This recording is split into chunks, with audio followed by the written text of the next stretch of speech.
विवाहितेसोबत लफडं, मुलगा झाला, पुढं घडलं भयंकर. तिच्याच घरामध्ये रात्रभर शरीरसंबंध. काही लोक एकाकी महिलेला गाठून मजा मारतात, पण तिची जबाबदारी मात्र नाकारतात.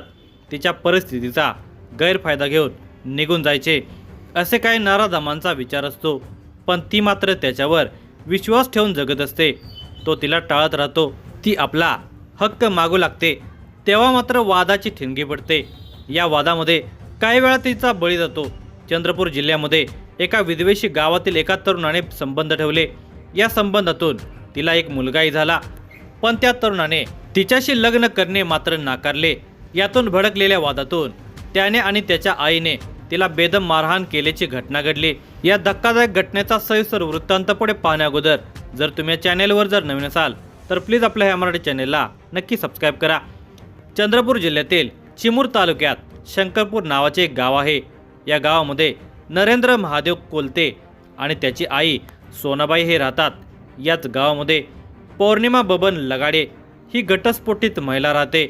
ती तरुण होती. ऐन जवानीमध्ये घटस्फोट झाल्याने ती एकटी पडली होती. तिला जन्माचा कोणीतरी सोबती हवा होता. याच दरम्यान तिच्या आणि नरेंद्रची ओळख झाली. 25शी पार केलेला नरेंद्र अविवाहित होता. त्यालाही स्त्री सुखाची इच्छा होती. त्याने तिच्याशी जवळीकता साधण्याचा प्रयत्न केला. तिच्याकडून प्रतिसाद मिळाला आणि दोघांचे प्रेम संबंध जुळले.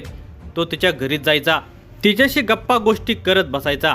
त्यातून त्यांच्यामध्ये संबंध वाढत गेले. आता चोरी छुपे संबंध ठेवण्यापेक्षा लग्नच करावे असे त्या दोघांना वाटले आणि त्या दोघांनी 2015मध्ये लग्न केले. त्या दोघांना 2016 साली मुलगा झाला. लग्न झाल्यानंतर खरे तर नरेंद्रने पौर्णिमा आणि तिच्या मुलाला आपल्या घरी न्यायला हवे होते, पण प्रेम संबंध जुळल्यापासून तो तिच्याच घरी मुक्काम करत असे. लग्न केल्यानंतर आणि मुलगा झाल्यानंतरही तो तिच्याजवळच राहत होता. गावातच त्याचे घर होते.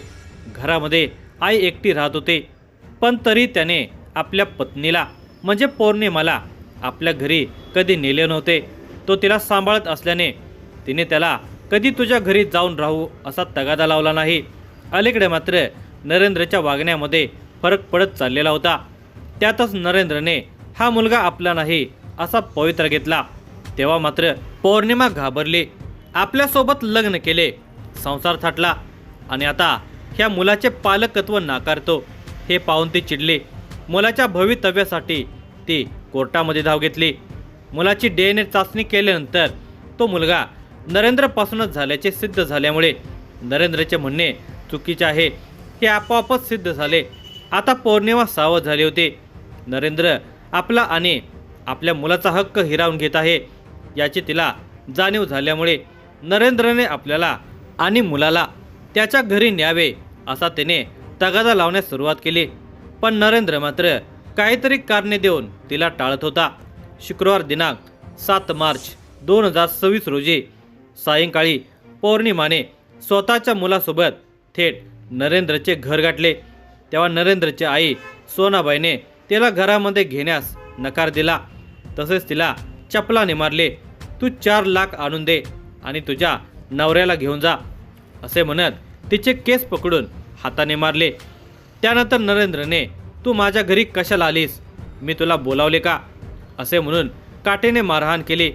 या मारहाणीमध्ये तिच्या पाठीवर दुखापत झाली. तसेच तिच्या मुलालाही हातावर काठी मारल्याने दुखापत झाली. आपली पत्नी आणि मुलाला बेदम मारहाण करून नरेंद्रने हाकलून काढले. तुम्हाला जिवंत सोडणार नाही अशी धमकीही दिली. हवालदिल झालेल्या पौर्णिमाने जखमी अवस्थेतच पोलीस स्टेशन गाठले आणि तक्रार दाखल केली. तिची अवस्था पाहून पोलिसांनी तिला प्राथमिक आरोग्य केंद्र शंकरपूर येथे दाखल केले, पण तिची प्रकृती गंभीर होत चालल्यामुळे तिला चंद्रपूरला पाठवले.